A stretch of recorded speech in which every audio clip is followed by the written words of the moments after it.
Bienvenue au Post-World Podcast avec Pablo de Negri.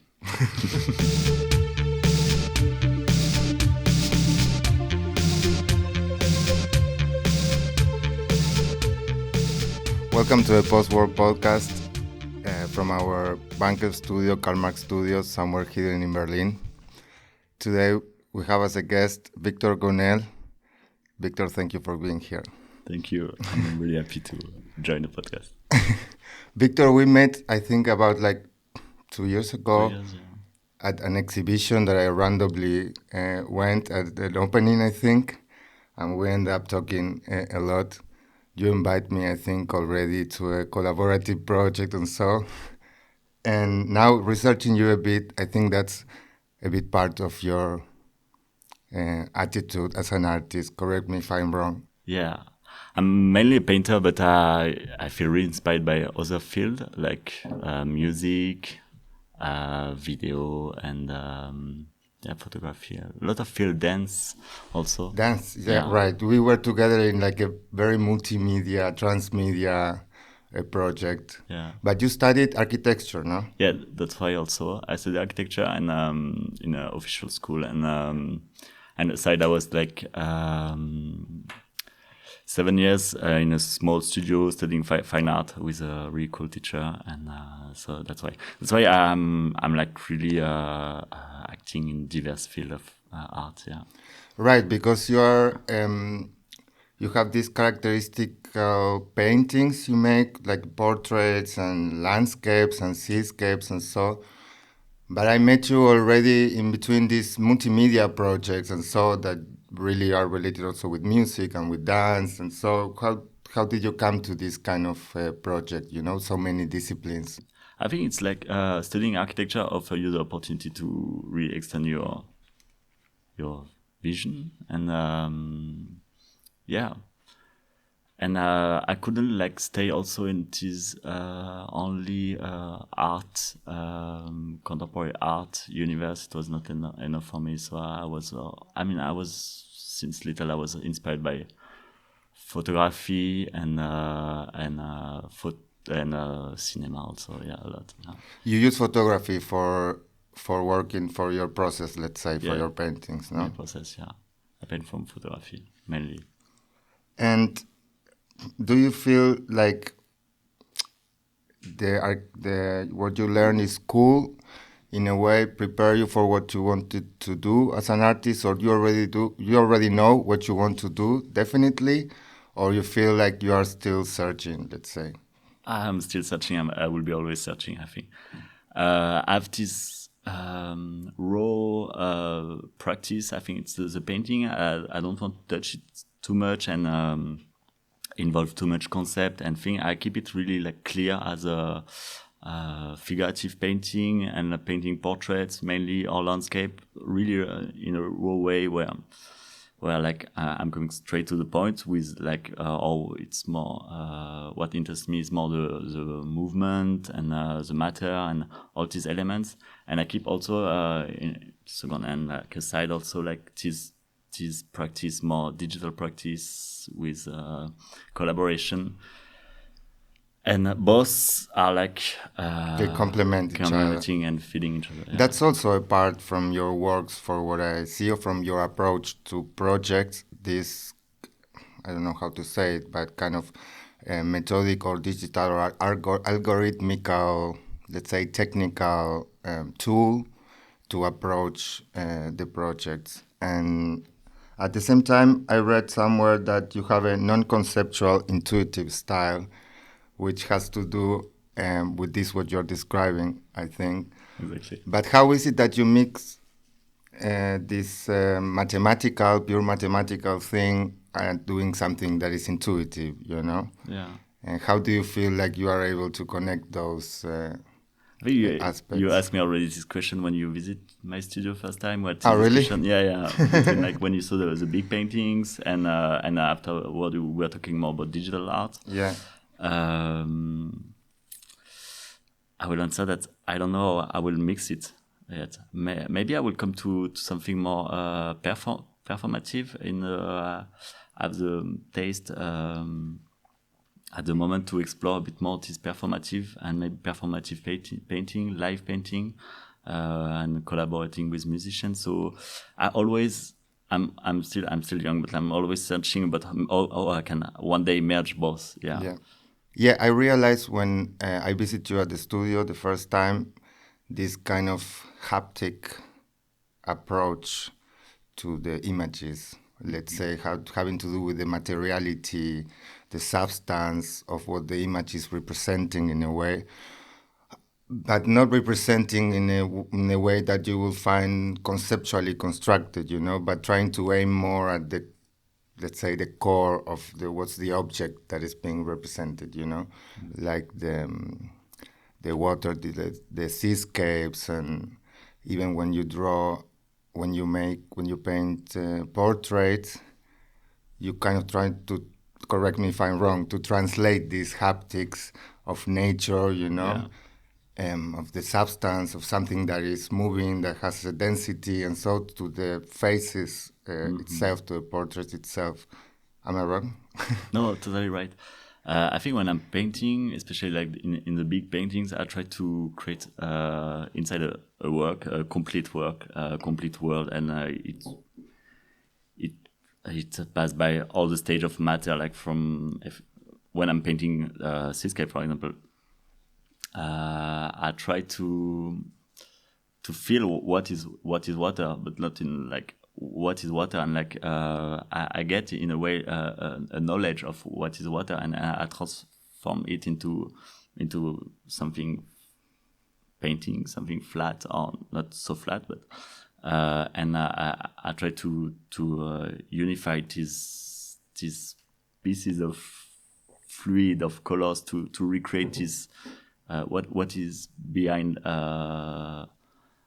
the sea, and what is behind the strength of a wave or something like that. Yeah. And even what's behind the language of the technique that you can use to paint it in a way, because I think there's something very existentialist. There's something like a practice of a philosophy of doing painting that is being made at the same time when you have these intuitive approaches, There's also several lines of painting the sea, like from Japan, or even Caspar David Friedrich is a German painter who is famous also for these seascapes, Did you have a specific influence that you felt from the art history, let's say, on these objects of study that you picked, or you came to them on your own, let's say? Yeah, I think through architectural studies and my years also, I think I have this art history studied background a bit, but and they are probably there unconsciously, for sure. I mean, even for sure, but I don't know if I have like I don't take so much notes before painting. I don't do so much researches. It's like what comes from inside and what I want to express right now. You do visual research though, because I saw at your studio you have a lot of references and cut-ups from magazines or whatever, Yeah, exactly. Yeah, you're right. But it comes from maybe not from the art history, but more from the pop culture. I don't know, like a magazine or web. Yeah. Well, contemporary art, no matter the discipline you do, sometimes it's impossible to separate from pop culture because it what surrounds is the context of the artist. There's few cases where someone nowadays can be separated from pop culture, let's say. And so you study architecture in Montpellier, and then you said you wanted to do something different, or?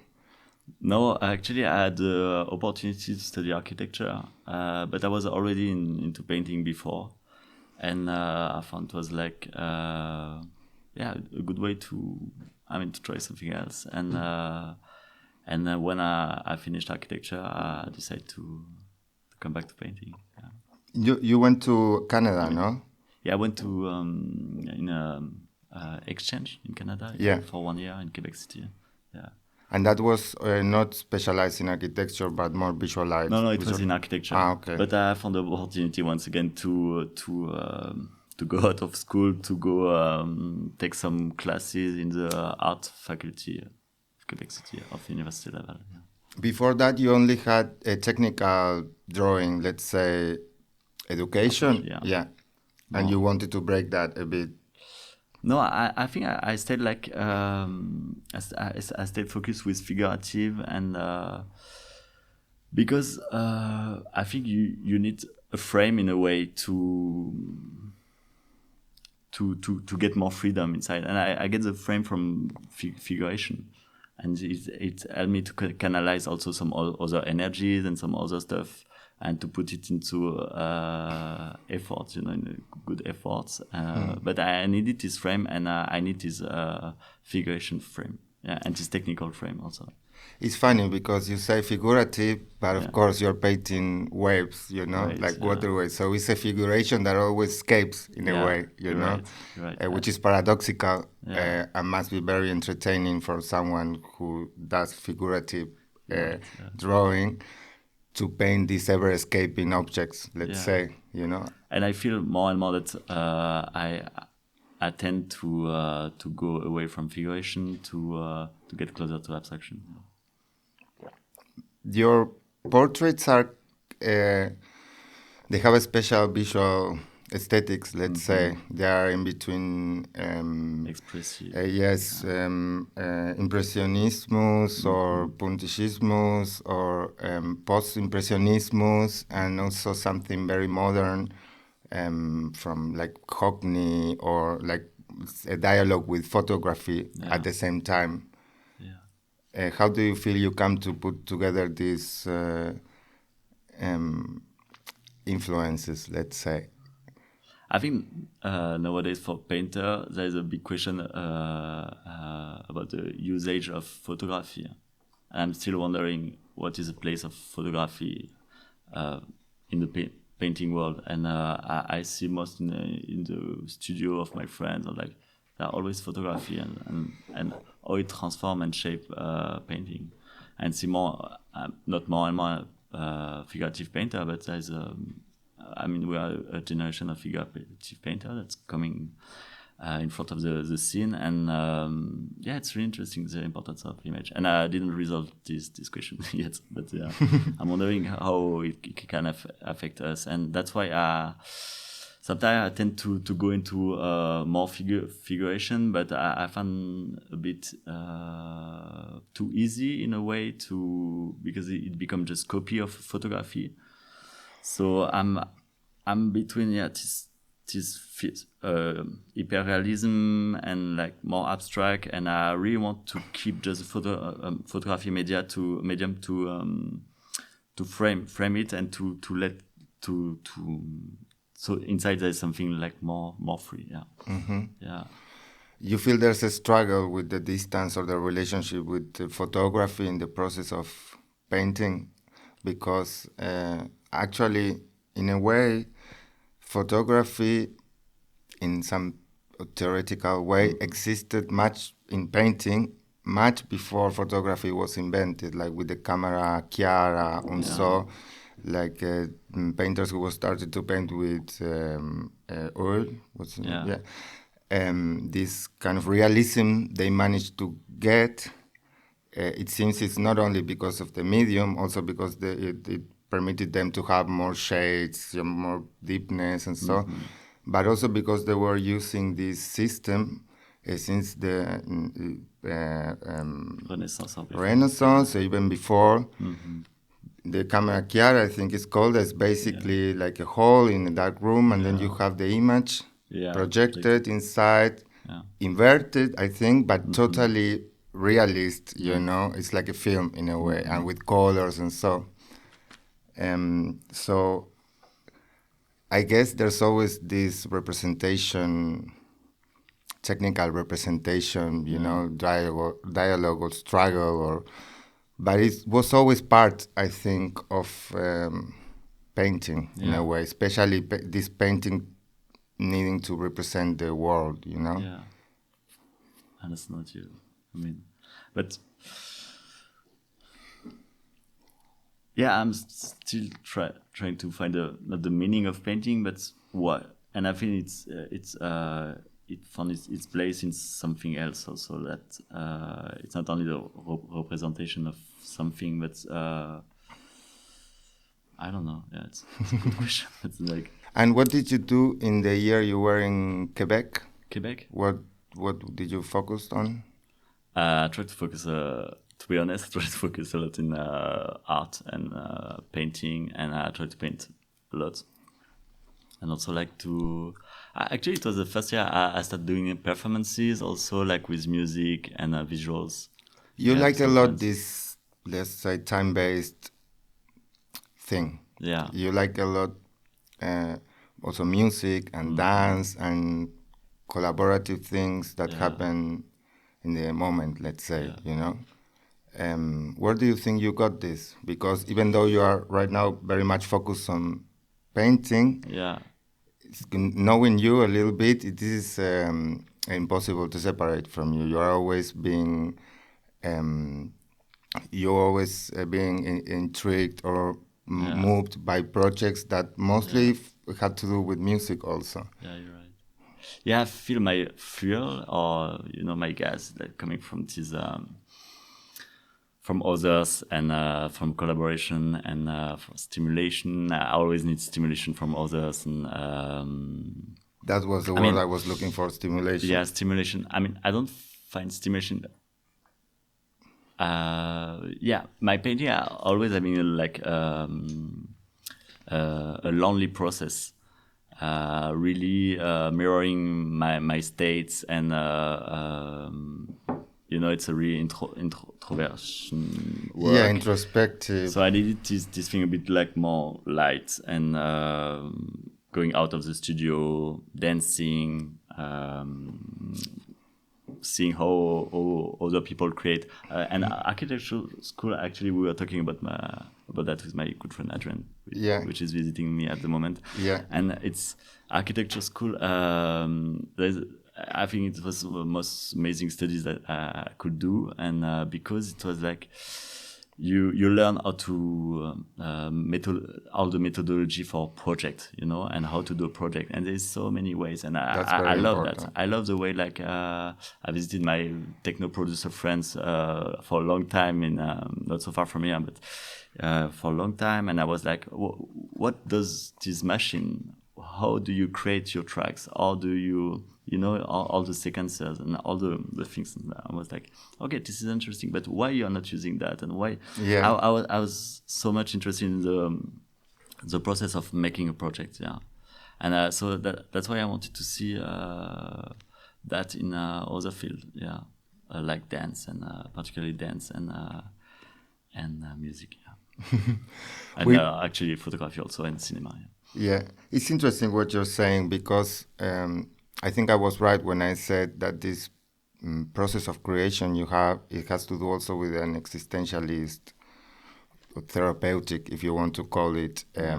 process and work. You know that it helps you knowing how to make art in a way because you have this dialogue with other artists and so, but it also helps to know yourself in a Yeah. way. Is there something of this spiritual like search that you feel is connected to your need for making these projects? Yeah, more and more at the moment. I connected my approach to art to spirituality. Like I think it's my own way, and it maybe it's gonna sound a bit cheesy, but what I aim to do is like to have to not do only artworks or to not do only projects. It's like to live art in a way, to have a life that has meanings, and I think there's like a lot of connection between spirituality and painting or Yeah, art. because it's the search for the cause Yeah, or the reason, no, of why you will do anything, no. yeah, And in art, as in everything else in life, if you don't have this, you cannot buy it. You know what I no, mean? You can buy like supplements for it, but you cannot never buy the real thing. You have to find it on your own terms. yeah, And this is true for making art or for making everything in life. So this approach you have it's also, I think, very common in the history of vanguards, and so like redefining the relationship between art and life, and which is the relationship of art and life that for you works better, Yeah. you know? Yeah. And which other things you do that are not art, like you say you like to do, for example? Like to do. I'm doing a lot of.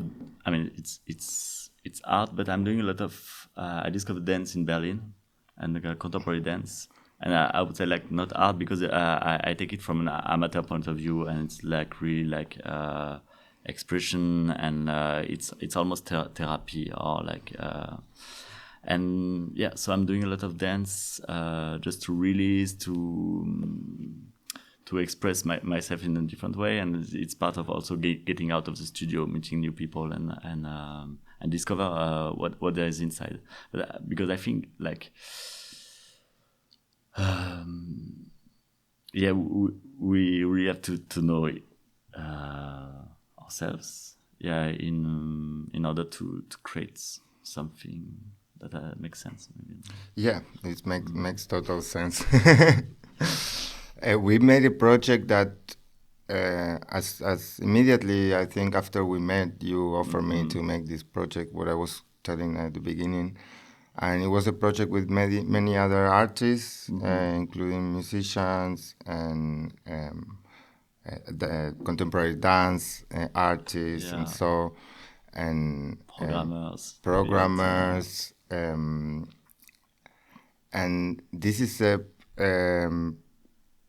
I have to say I was working with media projects before, but this and I was even working with dance, contemporary dance. But this approach of having really developed the project from the beginning, in between such very different perspective, it was the first time that for me was like this from the beginning, and it was very nice to do it this way, because of course everything is confusing in a way. You never know what's going to result from that. You do something. With some struggles, but like, it was fun. Everyone talks in their own language in a way, you know. So it's like a struggle, but you make something that maybe you understand better afterwards. Yeah. Or, yeah, I think it's as I said maybe at the beginning of the podcast, like this complete work, or we can re-emerge everybody, and like true. I think this is what is beautiful also with digital arts, that you need sensors, and the good sensors for the good person, for the good artist, and you can you have the ability to communicate with each other. So if you find the good resources, you can make something moving, you know. So we had like a dancer, we had some movement sensors. I remember like. Yeah, Surrounding it was like a reactive light video installation, and the dancer was activating things that were modifying the sound, the lights on the, and the video that was the video wall. Yeah, with these monitors actually. It's beautiful. And this spiritual, let's say, search that you feel that is underlining everything you do. How do you think it started for you? It started like, I would say like 7 years ago or 5 years ago. I met a meditation teacher, and since then, since I would say like 3 years and a half, I'm doing daily meditation. Okay. Twice a day. So it took, and I realized it take more and more space because it's inevitable for me. And and I connected a lot with my creation and with my own life. Like these last months where I had like a bit lack of creativity, and these 4 last months, and I need. So I switched to come back to myself and to search inside and not outside what I could. It's important, yeah, no? It's super important. I heard such many good things about meditation. Yeah. I think I still lack the courage and the discipline to do it, but I know for a fact that this is related to a lot of good practices that you can develop in your Yeah. life, even related to painting. For And to example, in creativity, yeah.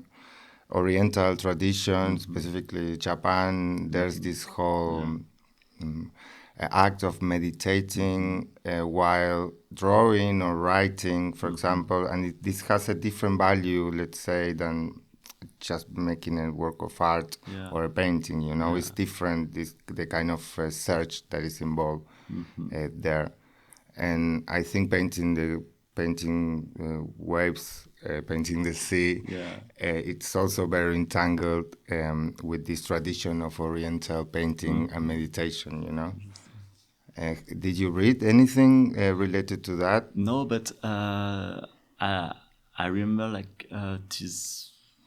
I would say like maybe it is the explanation from my art teacher who were telling me, like, my painting teacher who were telling me like this story about these Zen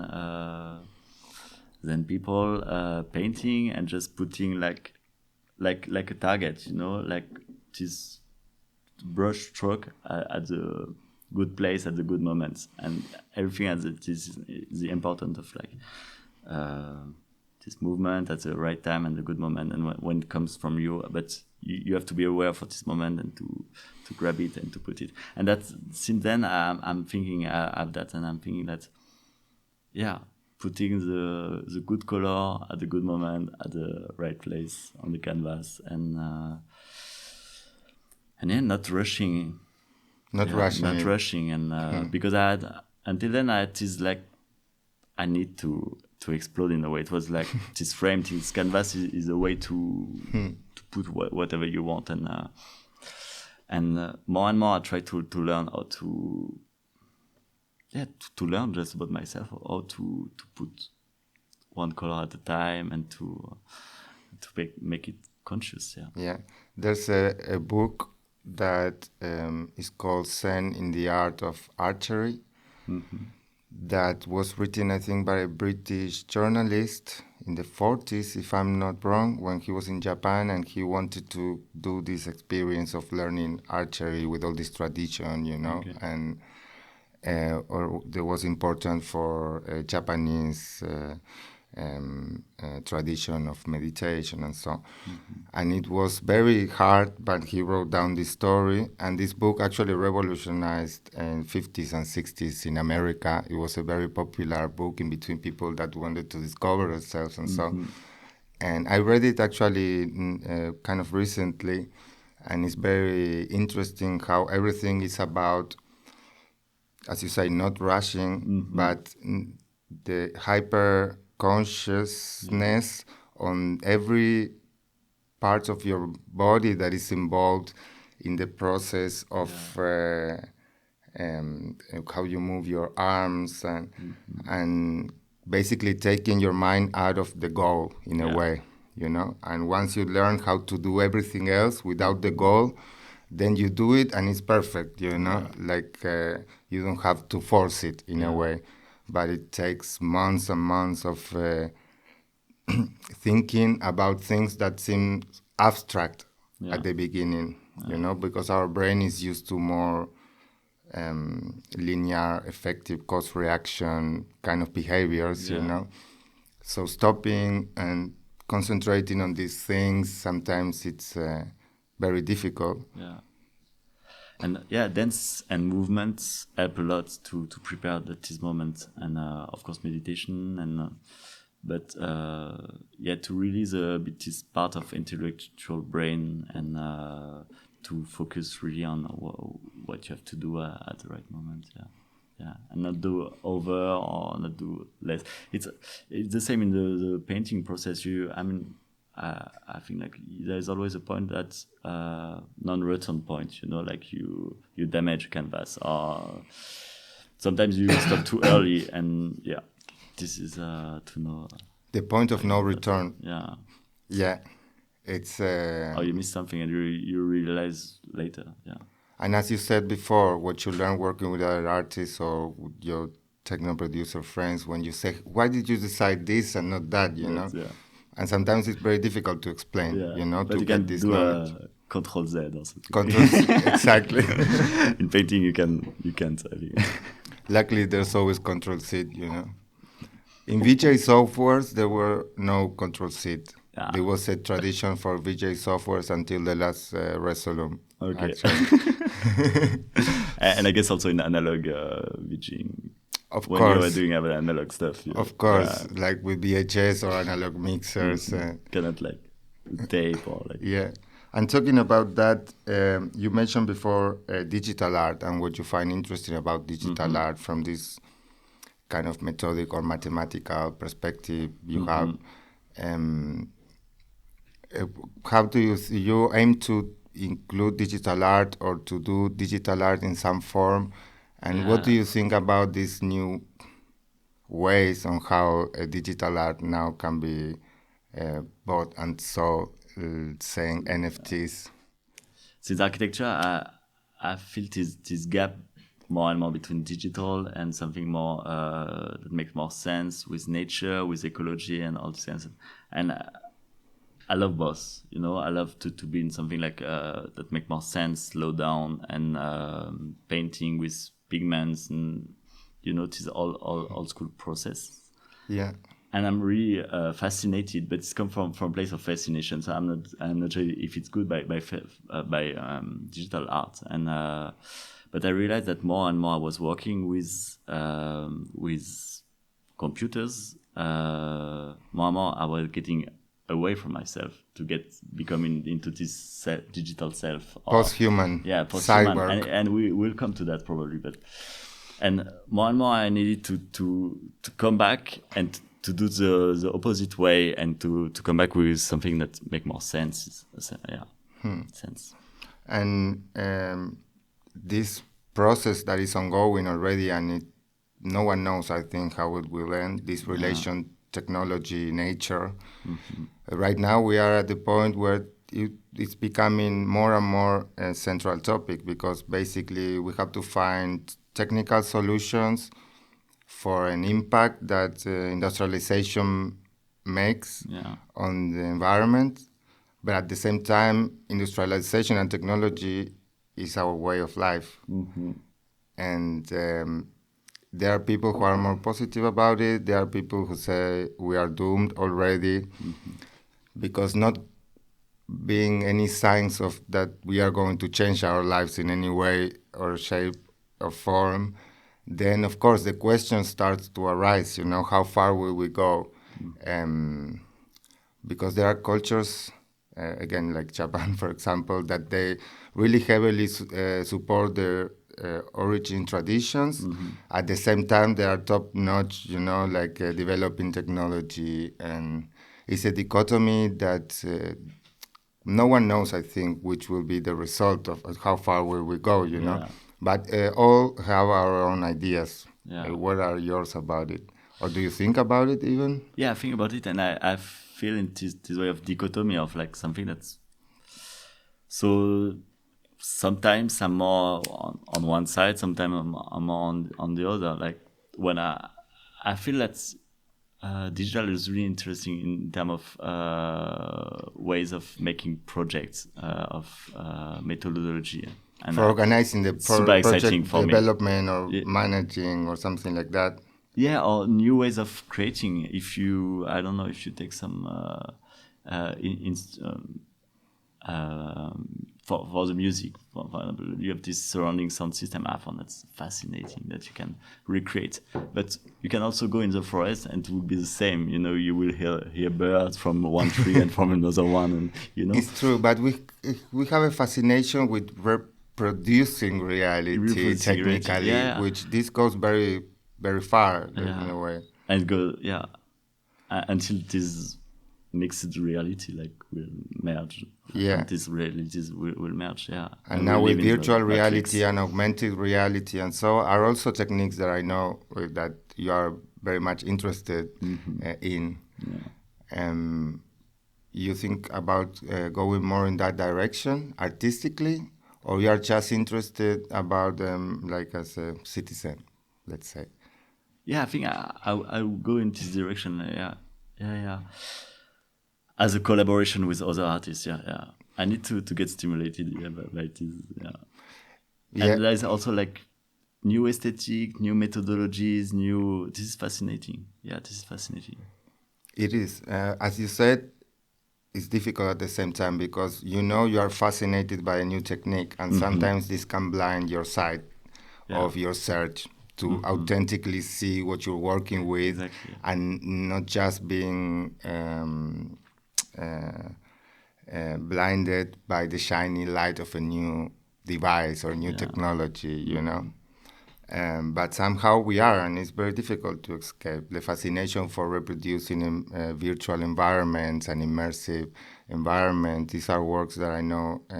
We talked a lot about this kind of works already, so I know you are interested. I was peeping a bit in your CV and saw, and you did a master work for architecture that it had to do exactly with kind of this algorithm-based, climate regulative architecture. Yeah. And I think it comes from there, this dichotomy, because I realized that I was basically, to sum up, I was using digital tools to create something to shade. I don't know, I don't remember the term, but like I was using the digital tool to regulate light and heat in the buildings. Solar protection and climatic optimization. Yeah, exactly. But I realized that the tools are not good enough to take all the parameters, and nature is much more complex, and it creates more. I would say, like, I'm really skeptic about these digital tools. They are really interesting, and they're like, you can be really creative and find new ideas. But for example, I was like, my machine was running for 24 hours to find an optimization for something, and I was like, yeah, but it doesn't consume more energy. It is all this. Even the creation of the tools than what my purpose to get a bit more. Of course, on a long term building or on a 50 years building, it's gonna if you prevent from heat and light. So you had a kind of disenchantment at this point. About science and about a lot of this stuff. With my master thesis. The robot was taking too long to calculate. In a way, it's not only that, but I saw all like this big machine running for something that's ancient. This way of building before they were like able to make it, in another way or in a simpler way. Because right now, more than ever, they are proposing this kind of alternative solutions using algorithms for regulating the impact or this kind of same projects that you were already kind of disenchanted from or have doubts on. They're proposing a lot of orders of these kind of things to save the earth, Yeah. And at the same time, the numbers are worse and worse. Yeah, I think it's will it run the big machine and will create more and more? I don't know. Machines making machines, like in Star Wars. Like in Star Wars or like in Matrix or like. Do you think this is where it's going to go, like Matrix? There is one way going this way, and there's the other way that say like, let's do the way back to the origins. I don't know. And you know where you stand in between these? In between, I'm drifting from one to no. I'm standing in the. It's something else. No, in the like. It's another topic. And so you as a person, let's say, apart from making art and now concentrating in painting, and you see yourself being involved in some other activity that has to do with fixing this problem in a way, or? I think it's good. Do you feel this kind of duty? Or you feel already like this is already screwed and there's nothing to do about it? No, there is a lot of hope, and but I think this hope you will find in humans and in each other. Like once we start to realize that we we have to stop a bit to do in the outside world, and we have to start working the inside in a way, like in each other. Like, yeah, it's gonna.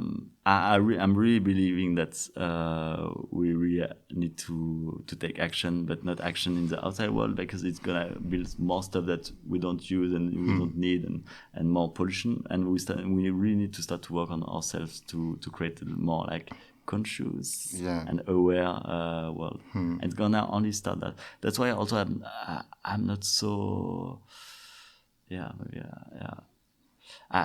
You have mixed feelings. I have a lot of mixed feelings, but I'm sure about this thing. If there's one thing, we really have to do the work inward. This working in the inside parts of each person. This is the difficult part. No? This is the difficult part, and this is what we try to escape, or what government or what organization try to, or capitalism or whatever, try to keep away from us. But it's so close because it's just inside. You have to close your eyes, and there's another world opening to you. I like it. I think it's a good subject for the post-world podcast. Yeah, perfect. Thank you very much. Okay, and now you have some current exhibitions going, no? Yeah. Am I wrong? Yeah, you're right. In England or?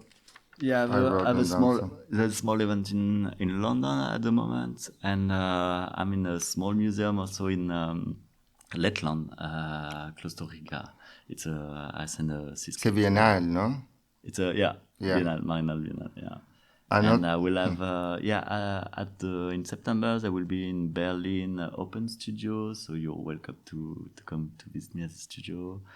And also it is Lichtenberg Art Fair, will take place during the Berlin Art Week, and it's in our big building with many studios and many different artists. So it can be really interesting. Perfect. We'll be there for sure.